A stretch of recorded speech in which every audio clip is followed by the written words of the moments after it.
Welcome to Mets Therapy session number 4. It's, how do I say it? All right, welcome to Mets Therapy session number 4. When we did number 3, I said we did it a lot quicker than we expected. Now we're doing 4, even faster than 3 was. So at this point, basically, I just need regularly scheduled therapy to survive with this team. Every time we put out a therapy session, the next hour, more news, good, bad, tragic, whatever, breaks, and there's just more to discuss. So I'm back here once again with my main man, the Clem Report. I feel like, have you seen the volcanoes erupting in Hawaii, Clem?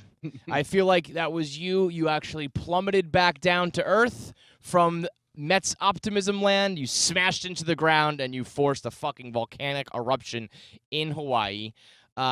You are still masquerading as a optimistic fan, and I still want to kill you for it. And as you said on Twitter. Was this private? I believe you privately texted me and said, this is the first time all year I think I actually need a Mets therapy session. So welcome to the couch. You lay down. I'll get out the clipboard. I'll get out my notebook, and we'll get you through this, big boy. Thank you. Yeah, I just, that start was so good. I was like, let's just coast off this for a little while and let it last as long as possible. And I can deal with the losses, or I can deal with the injuries. But it's when the injuries and the losses and the uncertainty with shit and all this stuff, the Mets do things. I said this yesterday in the blog. You know, what is it like? Deaths happen in threes, right? Yep. Mm-hmm. The Mets tragedies happen in 3 sets of threes. It's like 9 times. Like we get like 9 shitty things that happen all at once, and it's just like it's like the boat, and there's a million fucking holes, and you're plugging your fingers to, and then 3 other holes, and you're like, how the fuck does this boat float at all if it has all these holes in it? And it's always like that, which is why I said when we're complaining about losing games in the beginning of April when we're 11-1, it's stupid, because this is when you fucking panic and you say, why do we always get fucking railroaded by the baseball gods? This is when you get upset. You know what being a Mets fan is? I thought of it yesterday. It was the perfect fucking, this is how I describe like being a Mets fan before last night's game, because at least they won last night. But when you have Degrom hurt, and then he gets scratched, which again we wanted, but we didn't want. Well, here's what I don't want with Degrom, because people are like accusing me of like being a flip flopper or not making sense. Here's the problem: I want them I actually want them to skip a couple starts. I think he needs to rest. But what I don't want is you get injured swinging the bat. The manager lets you go out there and pitch another inning. You go back to the clubhouse, the locker room. You get your MRI. In the morning, we report that you are out for a month. Then we report that you're not going to miss a start. Then we report that you are going to miss a start. And this flip-flopping and this indecision and indecisiveness is same old Mets. Now, had they come right out and just said, he's okay, but we're going to be cautious, he's going to miss a start, that's very different than the back and forth, A, B, because that is where you show signs of not knowing what the fuck you're doing. So that's same old Mets to me. The end result is what I want. Yes, I want them to shut him down for a little bit. The manner in which they went about it shows the same old incompetent Mets.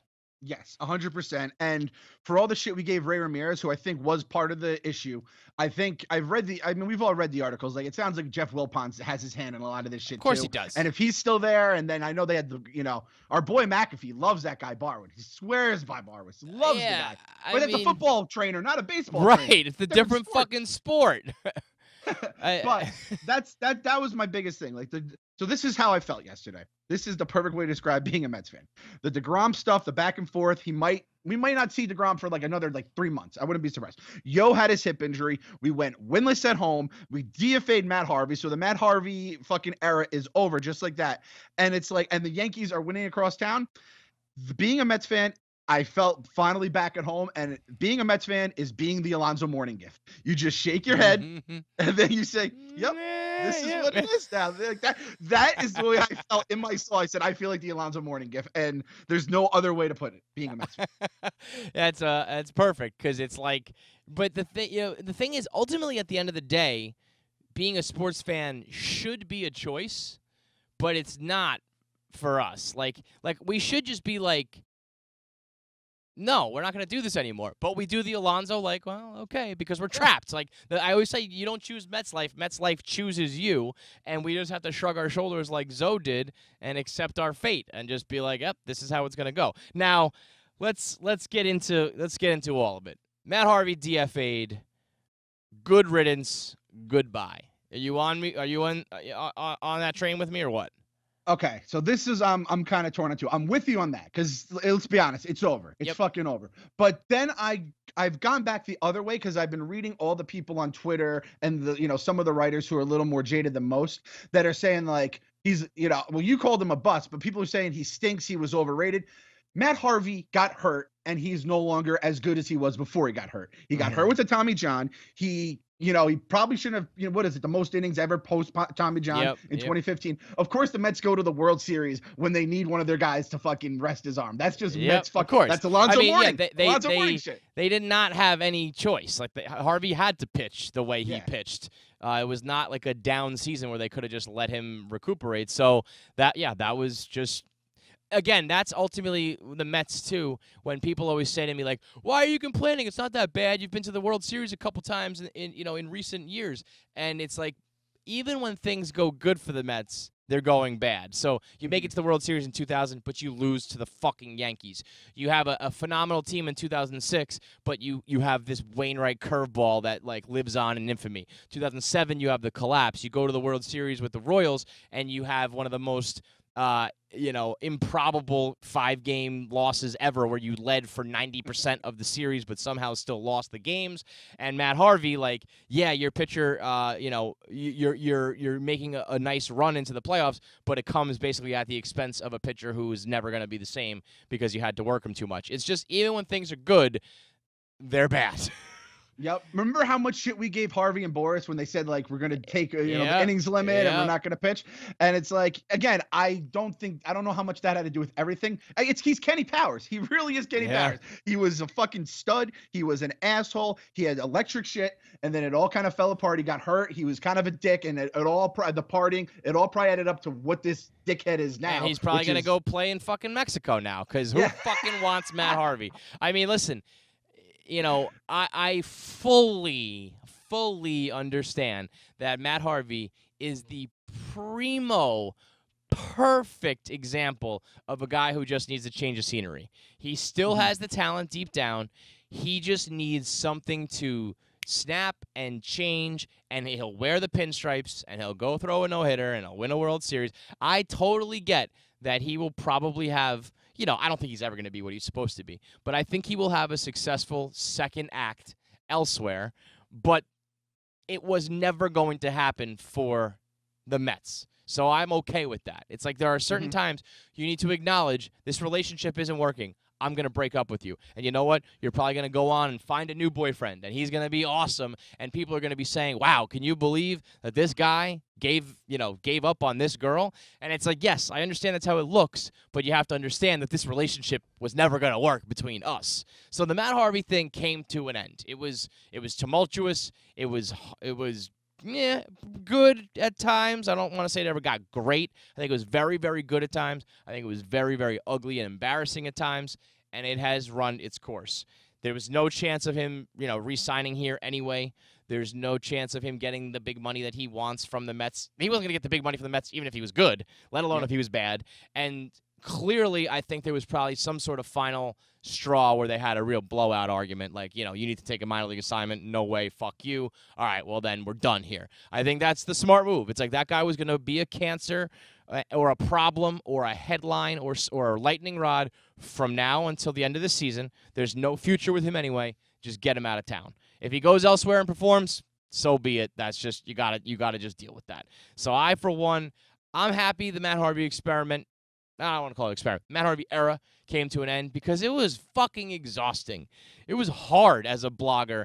Being a Mets blogger, writer, content creator, you're always kind of fighting for respect anyway. You're always trying to, like, prove that the team is good and that the guys are good and like they belong and they deserve it. And Matt made that very fucking hard from his partying antics to missing meetings to crying about where his locker is located in spring training to going to Rangers games instead of being at fucking baseball games to trying to be like Jeter but being the total opposite and always being in the spotlight and always being a loudmouth to being a goddamn Yankee fan and Patriot fan from Connecticut. It was just it got to the point where I was being like phony when I was writing for him. I was like writing these blogs being like, fucking hate this guy. So as a blogger and as a fan with like a little bit of a brain, I think, you know, it's just best for all parties involved that everybody moves on. I agree. And like you said, I was convincing, like I convinced myself for the last 2 years. I said Matt Harvey's back after a good start or even like a good inning. I'm like, all right, there's the guy. He shows up with dip in his mouth, and I'm like, he's back. He's back. You have to like convince yourself of this shit. And this was another thing that kind of like got me feeling feelings and like kind of being like, fuck everyone that's hating on Harvey, is like they showed like the early year, like the Diamondbacks game, his first game, and then the end of 2012, 2013. I forgot Matt Harvey started the All-Star game at Citi Field. It feels like 1,000 years ago. You know what I mean? And he was great in that. And then maybe other than the bloody nose, which is I think his greatest highlight for Mets fans, right? The bloody nose, which is, you know, it was a very cool moment, but like again, when those are the highlights, you know, the one time he had a bloody nose, the one time that he said no way, give me the ball, but then lost the game. Like these are not that good of highlights. Yeah, exactly. Well, and when he punked Chase Utley, and I was like, that's my guy. We're Mets fans. We're trying to convince ourselves that we are like, you know, just as equal as everyone else. And you know when Harvey was bad is when all the asshole Yankee fans, like our boy JJ, when even asshole Yankee fans aren't even like hill-girding Prince steps. They're like, I don't even want that. They gave up on it. Like, yeah. Damn. Yeah. It's that bad, huh? That's definitely the number one signal. That was the shit talk forever in the beginning because everyone, you know, he's gonna look good in pinstripes. We all know he's a Yankee fan. We all know he's gonna end up across town. And then when they didn't even want him, it was just like, wow. This is not good. Yankees fans will like take anything just to fucking make you feel like shit. They'll take your 25th utility man, just be like, oh, he's gonna be great. He's gonna kill you guys when it counts. Luis Soho shit. And you know what? Like they were like, no, we don't even want Harvey. And I was like, damn, he's that bad. He's that much of an asshole. I don't know where he ends up. I think I saw the Giants had interest in him last. You know, that's if I'm Matt Harvey, I'd jump at that because the Giants are one of those organizations that, you know, then they've got guys like Bumgarner. They had guys like Kane. Like they know what they're doing with pitching. You know, and across the country, totally different vibe. Like if I'm Matt Harvey, I'd jump at the chance to go play for the San Francisco Giants. But, you know, no matter where he is, it doesn't matter. He's not here. That's what counts. Did it make you a little happy inside that the Yankees said they didn't want him? Like, it kind of made me a little happy. Yeah, well, it made me relieved because no matter how bad I think he currently is, I do think the way – listen, it is just written in the stars. These storylines – the Mets are on the Truman Show. It's scripted, man. These storylines are written. So it's like Matt Harvey will succeed elsewhere, be it in the form of a fluke no-hitter or an actual playoff run or, God forbid, a World Series of some sort. There will be a moment where the world points and says, LOL Mets, because that's just how it goes. But I was very relieved to see at least it's not going to be in the Bronx yet, as of right now. I don't want to say happy, but it was just a sigh of relief like, well, he ain't going to be doing it for the crosstown rival. We're Gucci. Yeah, I said this too. I said the 80s had Doc and Darryl, who, like, looking back now, Doc Gooden should be top 3 pitcher of all time, right? And Darryl Strawberry, top 3 hitter. home runs. Yeah. I mean, those guys were fucking, they weren't just good. They were phenoms. And then Generation K was the 90s. The 2000s is a little tough. I guess David Wright, like, dying, basically. Oh, yeah. And then Matt Harvey's our 2010s guy as of now. And hopefully, that's the other thing. Like, hopefully you don't add Degrom on it and the rest of the fucking five pitchers that we had. But, like, that was the one thing. We were saying this back in, I remember, 2014, even before we were good. You and I were saying, like, why is the most cursed franchise in baseball building their fucking team around the most, like, you know, volatile asset in baseball, which is a power arm. Mm-hmm. I mean, and here we are. I mean, they built the fucking stadium the wrong way. They built the team the wrong way. They did everything wrong when it came to trying to build a winner. Let me ask you this. I think that David Wright is certainly, I mean, two things with David Wright. I think he definitely represents the disappointment and the, like, what could have been. But I actually went back and looked at the numbers the other day. at least I'll speak for myself. I didn't give him enough credit. I thought there was really like a couple seasons that really stood out.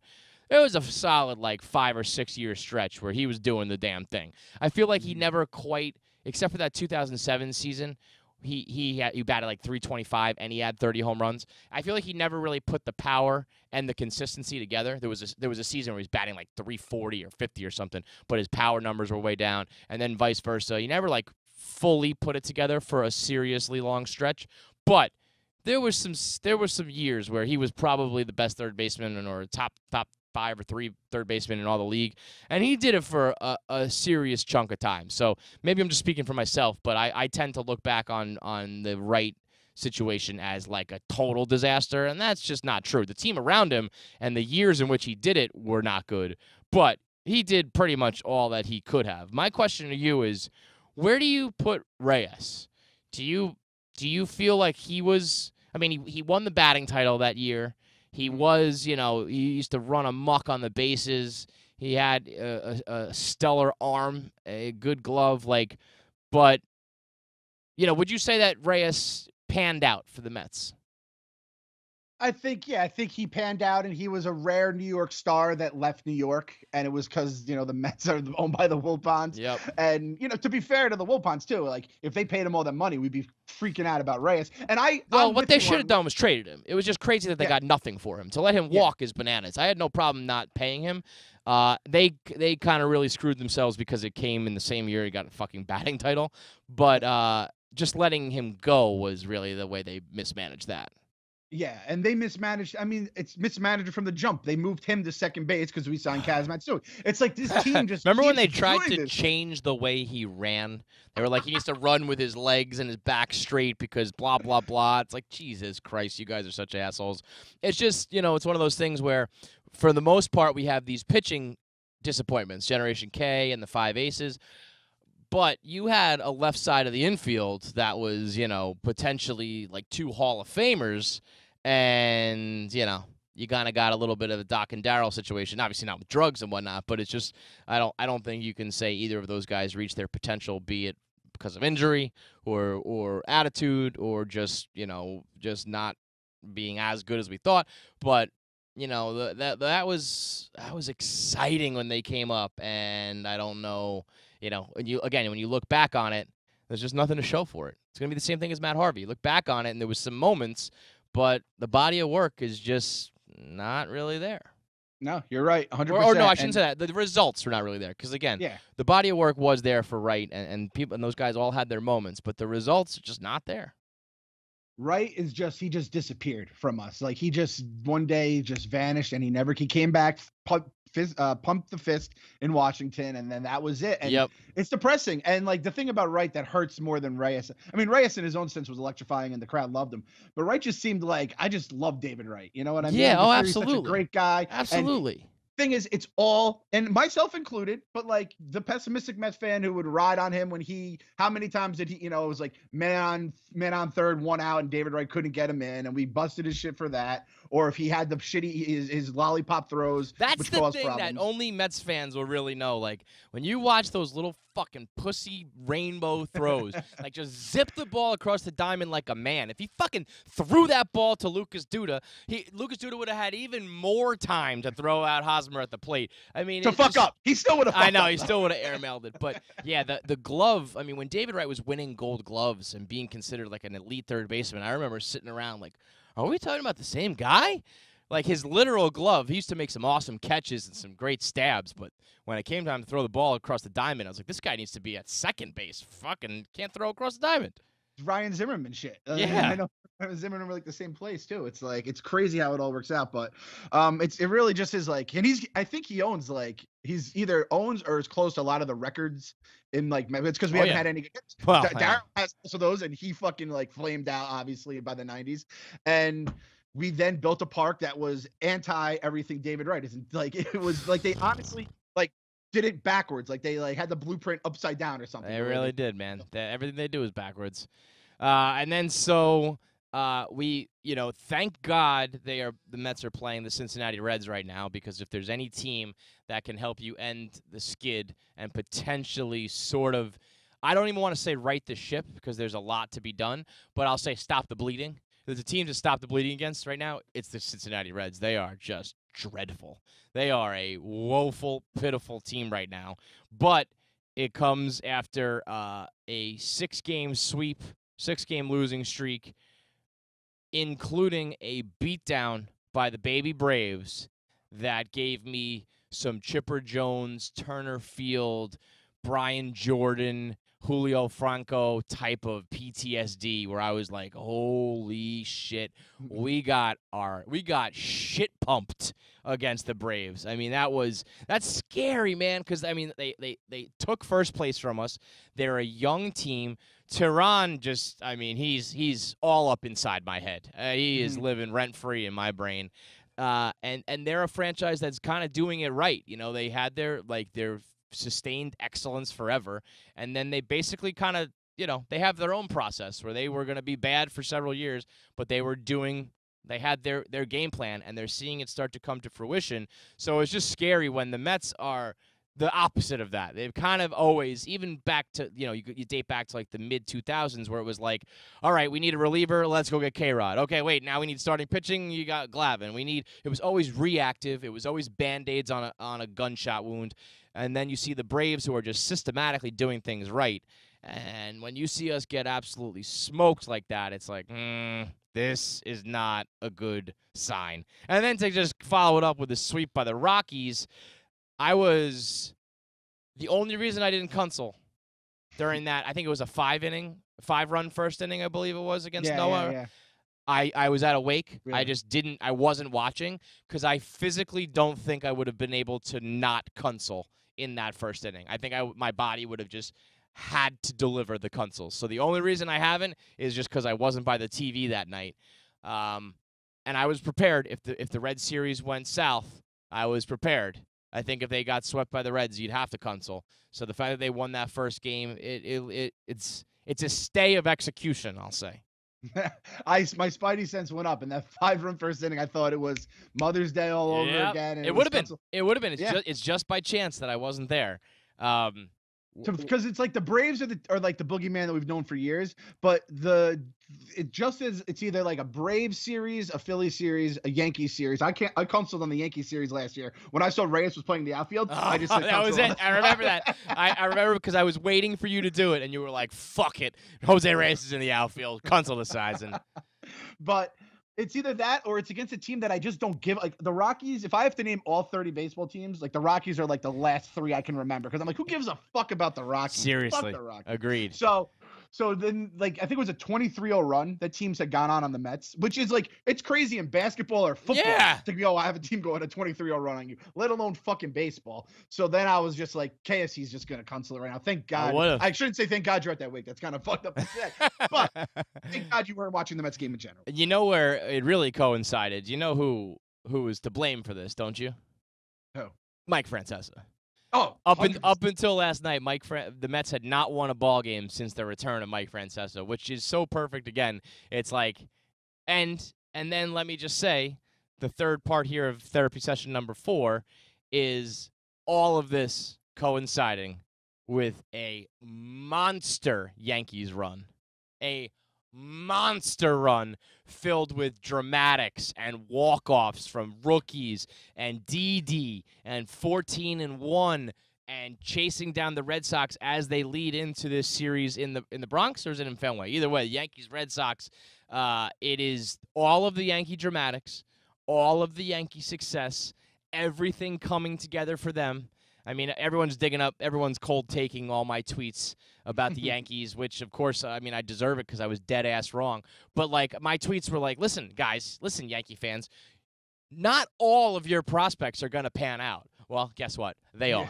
Listen, Yankee fans, the rebuild, you're going to be a good team, but a rebuild takes a while, so you're going to have to endure a couple really bad years. Nope. No, they don't. I mean, everything that logically makes sense about prospects and call-ups and rebuilding process, none of it's happening for the Yankees. They just, boom, they just time travel. They just warped like 2 or 3 years into the future somehow. So the fact that there's Harvey drama and back-to-back sweeps and the wheels are coming off, all coinciding with a monster Yankee rise, is, like I said, it's the Truman Show. This is just the season 35 for me, season 33 arc that is already written. It's just, there's nothing, it's Alonzo. Yeah, there's nothing you can do about it, man. That's the truth, dude. I saw back-to-back tweets. I had a tweet that said, like, look at the Yankees. They're so happy. And it was as they were walking it off. It was the whole team around the dugout after they walked it off on, I guess that was Sunday. And the next tweet was, Yos Cespedes says his hip is hurt. He may be out for the Red Series, if not longer. And I'm like, well, there is a tale of two cities in the same city. It's two different teams, two different universes these teams exist in. To be fair, though, like, this is the thing that always weighs on Mets fans, that other teams don't understand, except for maybe like White Sox fans. When you're in the town where there's two teams, and one of the, actually, you can't even say the White Sox, because the Cubs weren't a winning team like the Yankees are all the time. Right. You just, to always see that, like, we're all just regular schlubs on the line at the club, and the Yankees are Leo DiCaprio showing up. He's good looking. He doesn't have to wait in line. He doesn't wait for his prospects to develop. Everything good just happens to him. And that's just kind of how life is as a Mets fan. And that's what drives us, like, the extra, like, 3 ratchets crazy. And that's seeing all the good stuff happen. And that's what outsiders don't understand.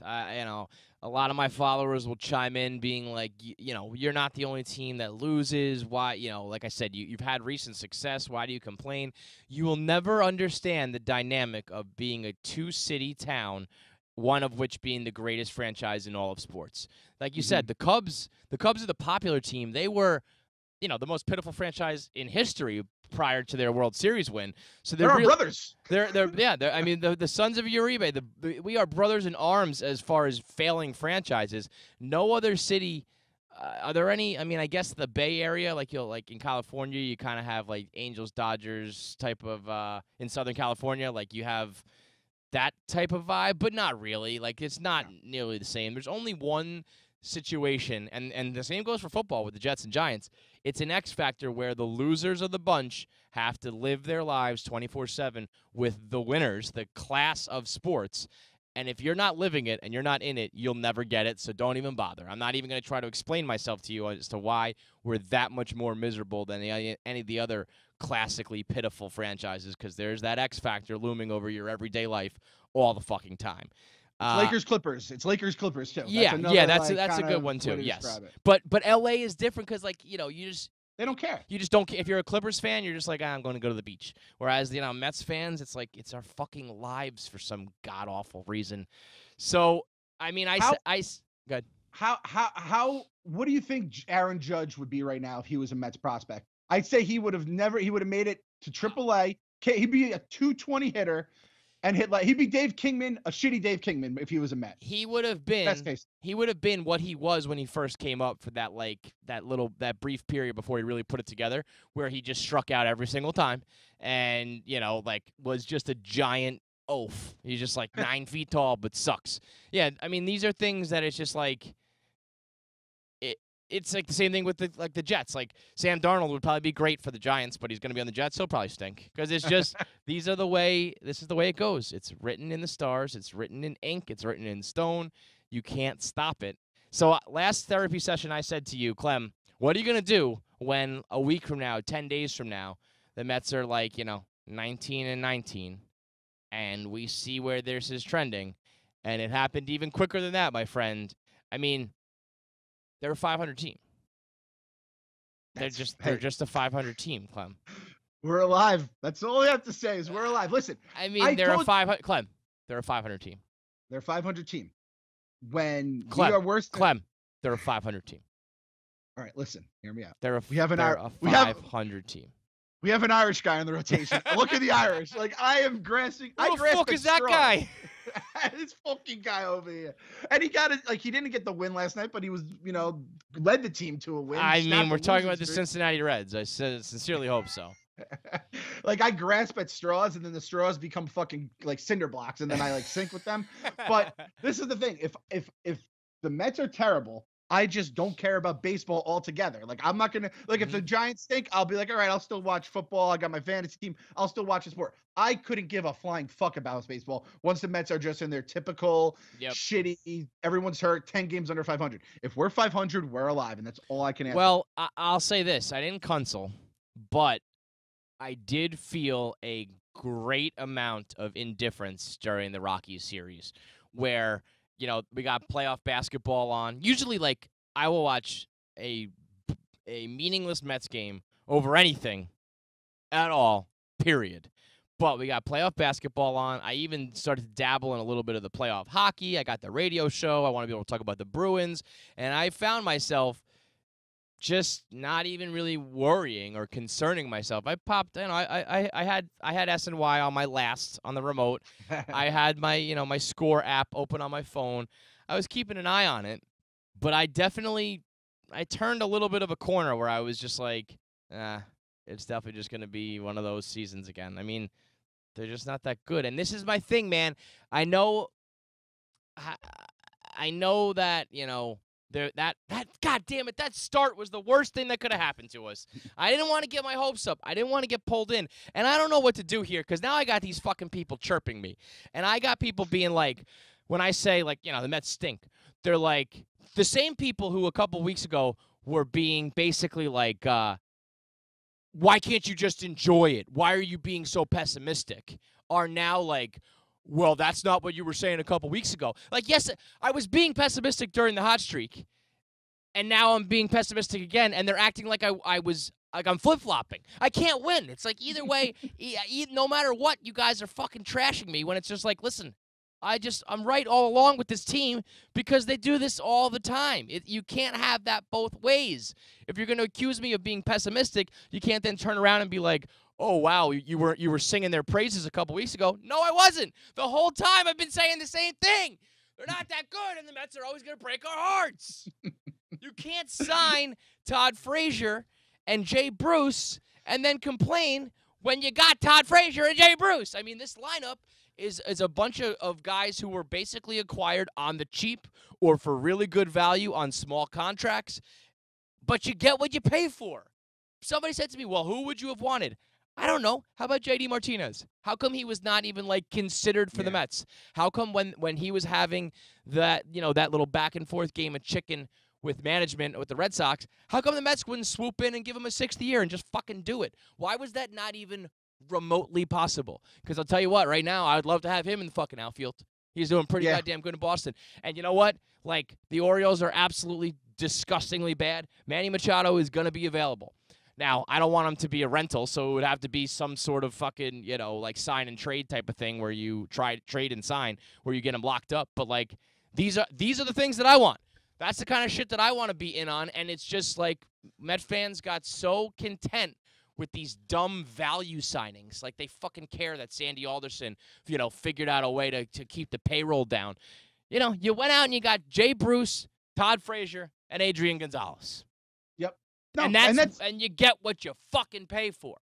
You're fucking right. I'm not going to argue with you about that. And when everyone says I'm an optimistic Mets fan, I'm an optimistic Mets fan in the beginning of the year. If you look at my blogs in the offseason, I'm like, fuck the Wilpons. They need to get rid of this team because they run us like a small market team in New York. So I'm with you on all that shit.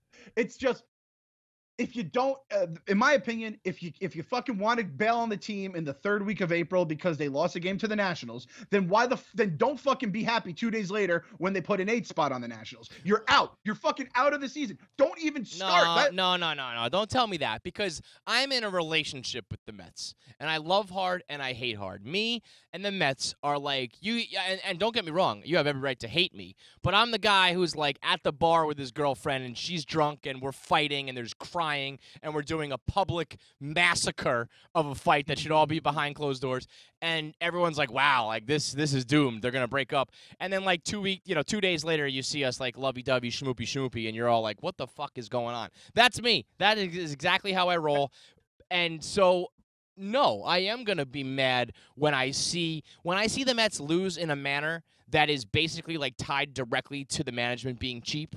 Like, I can, if you just go out there and lose a game, if you have a great lineup and you built a good team and they lose sometimes, they lose. But when I see them losing because the offense is totally anemic, because we peppered it with guys who are, go hot and cold and aren't, are aging and not very good, then it gets me angry on a scale much bigger than we just lost the game in April. This is more that loss is symbolic of like a wholesale problem with the organization. But then when they win, I'm going to be excited. So no, Clem, fuck you. I'm going to be like that. You don't have to like it, but fuck you.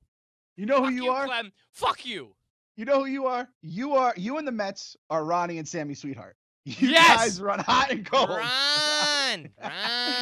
Stop. Run. Yes. That's it, man. And it's disgusting and it's awful, but that's true. Yeah, me and the Mets are JWoww and Roger. We try to stay even keel, and there's gonna be fights here and there. And when the offseason comes, though, like I'm with you guys. I'm like, fuck the Wilpons, fuck everybody. But I need to be even keeled, and then once July hits and we're 20 games out of first, I can just say, all right, let me get ready for Giants season. That's all I really have for you, Kev. That's all I can really give you. And I appreciate you not lumping the ass man in with everyone else. You stopped doing that, and I appreciate it. He caught no smoke from me today. There was no nothing. Let me just ask you this, just completely hypothetically, because I like to do this back in the day when I did it with Stanton, when I said, I remember when Mets fans were saying, I said I would trade Syndergaard and d'Arnaud for Mike Stanton. And everyone was like, nah, no way you can do that. I actually think at the time it was maybe even less than Syndergaard. I think it was one of the other pitchers, one of like the lesser guys. And Mets fans, no. Well, that ended up being fucking ridiculous. So let me ask you this again, just totally hypothetically. And let's say somehow, some way we could make sure we sign him long term and he wouldn't be a rental. Like, who would you give up for Manny Machado? I mean, because that's, again, and this is all hypothetical and whatever. I'm just saying that's the kind of guy the Mets need. That's the kind of guy you need to like rebuild. I mean, you really almost need to like, I don't want to say rebuild because that's harsh, but like I don't think this team as they are constructed is going to go anywhere. And I feel like a cornerstone like that, like he's only 25, shortstop. Monster behind at the plate and in the field. Like, that is the kind of guy that I think, changes a franchise. To me, there's only one guy I would not trade for him. And who's that? Degrom? Yep. Yeah, me too. I mean, that's basically everybody else. Like, Noah, love you, brother. Like a 25-year-old pitcher for a 25-year-old stud arm. If the Orioles know they're not going to keep him anyway, if we could somehow guarantee that we're going to get him long term, Thor, see you, bud. Like, I think I would do almost anything aside from trade the most underrated pitcher and the most cost efficient, valuable pitcher of all time. Otherwise, like, see ya. No, I'm with you. Like, but like, does it become Thor? At that point, you might as well just trade Rosario because Rosario is playing short unless you move. Right, I don't know. Maybe if he Machado could, to third, if he could play, or if Rosario can somehow play third. I mean, here's the thing: I'm not Kaz Matsuiing this one. Like, if Manny Machado comes to town, he could play wherever the fuck he wants to play. Sorry, Rosario. Again, are you then like Conforto in the deal? Like, I mean, how big are we dealing here too? It's like, yeah. I mean, I don't know. To me, it's like I think you just have to ask yourself honestly: do you think that this team, as constructed, can like win a World Series? I think the answer is no. And then in that case, like, what's really stopping you from, like, just because I mean they don't have a farm system. I would like to, Yo is gonna be around a couple more years, but I don't think he's gonna age well. You know what I mean? Like, when he goes, I think he's gonna go. I don't know. To me, it's just it's crazy and it's bleak, but like, I think the window's closed. No, I mean, I said this to you before 15. I said we're the cicadas, and we had our bloom. We were loud. We were obnoxious. Everyone hated us. We made it to the World Series. We came up short in the most heartbreaking fashion possible. Imaginable. And this is, I thought, the last season that I could see us potentially doing something. And that's why I was so happy with the winning streak to start. And I just think there's only so many of those, like, Mets fucking fire drills like we just had with Yo is like Final Destination at this point. I still can't believe he's still playing. I know. And then DeGrom's elbow, hopefully that comes out all right. We'll never know. We'll see down the road. So I feel like sooner or later it catches up to you, which is why I think they should keep Sandy, because I honestly think the Mets, there's no way they're going to pay Syndergaard what he deserves. No way. Because how much do pitchers get in the open market, right? Yeah. You got to they need to hit the Syndergaard trade whenever they inevitably trade him. They need to hit the Yo trade when they trade Yo. And they're going to need to hit all that other stuff. And then they build around, hopefully, Conforto, Rosario, if he shows that he can be the guy. And I mean, even when they have to trade the Assman, unfortunately, which is yeah, gonna hurt me the most. I mean, that's actually why they were even able to make their run and have this little brief window of quote unquote success as it was. They supposedly had hit on the Beltran trade with Wheeler. We know how that ended up panning out, but like that was there. They certainly hit on the R.A. Dickey trade when they got Darno and Syndergaard as like the throw-in. Like when you hit on those trades, and then if you're in New York, you should be able to open up your wallet a little bit. Like that's how you quickly when they say it's not a rebuild, it's like a reboot, or they just kind of re-up a lot of these guys. That's how you can do Reload. it. Reload. It's not a rebuild, it's a reload. That's what you need to do. I mean, so there's gonna be those pieces. Like, they should have. I wish they could have done it with Matt Harvey before things blew up. Like they should do it with Syndergaard. They should do it with Cabrera to a team that's looking for a veteran presence down the stretch. I mean, at this point, it's just be honest. The window's closed. The window. I see the window. We're talking like the big C right now, but I haven't thrown it out there. But we're talking like it for sure. Yeah, it's a crack open right now, and once a bad Degrom injury report, that kills it. That kills it everything. That is the snap. That is when it all ends. That's the end of the movie. We can go home. That's Thanos. That's the Thanos snap right there. All right, so therapy 4 in the books. I am anticipating that they at least win 2 out of 3 here against the Reds, which I almost again wish. Much like the winning streak, I just wish that wouldn't happen either, where it's like I wish we could just get this over with rather than drag it out. But I think that they will win, against the Reds. And then, you take it from there. But yeah, then they got the Phillies, the Blue Jays, the D-backs. Like it's gonna be tough. It's not gonna be easy. Clem, therapy is supposed to help, and I'm walking out of here more depressed than I did when I was walking in. Me too. So thank you for nothing. I don't want to even watch tonight. I know. I mean, honestly, like I said during the Rockies series, I watched a couple movies this week, like instead, and I just don't want to do it to myself anymore. Tomorrow's a day game too, and those day games hurt so much more. So you lose them, it hurts like 30%. It looms over your whole fucking day. Yeah, awful. The only thing worse than that is if you stay up for a West Coast game and they lose. It's like, what am I doing? Have you decided, have you been watching the Mets with baby boy Clem? I thought he was the good luck charm. I haven't been watching him because I don't know how much I like him right now. So I was actually saying I don't know if I'm going to push him towards the Mets. This is the first time I actually thought that. Now, would you push elsewhere, or would you just leave him free to roam? Like, you can go wherever you want. I might just leave him free to roam. It'll probably break my heart looking back. I also don't like him right now again, which I really don't care if he fucking doesn't Clem, me anyway. Clem, do you want to say it again? Like, do you like your kid right now? I do not like him. I don't like my kid. I said on Podfathers, he has to earn the pinstripes, and he has not earned them. And he's actually been good lately. Earn your Clem stripes. Last night was a fucking doozy, so he is fucking on the shitty side. But then part of me is like, fuck him. Now I'm going to make him a Mets fan. He has to deal with this shit too now. So the answer is no, though. I have not watched it with him, and I honestly don't know if I want to do this to him anymore, because the darkness is coming. The darkness is coming. It's going to be 5 years of darkness, either next season or the year after. It's coming. There's no way around it. I hope I'm wrong, but I've seen this movie 1,000 times. This is our year. I got my propane tank, and that's the only thing keeping me going. A propane tank and an Irish shitty pitcher from the AAA is the only thing keeping me going right now. That is bleak, my friend. That's about as ugly as it gets. Hey, what's your favorite part of the baseball season? A propane tank and an Irish pitcher. Jiminy fucking cricket. This franchise is going to be the death of me. I'll see you probably like in 48 hours for therapy session number 5 at the rate we're going. Degrom dies, so we'll do it on that. God almighty. All right, brother. I'll talk to you. Later.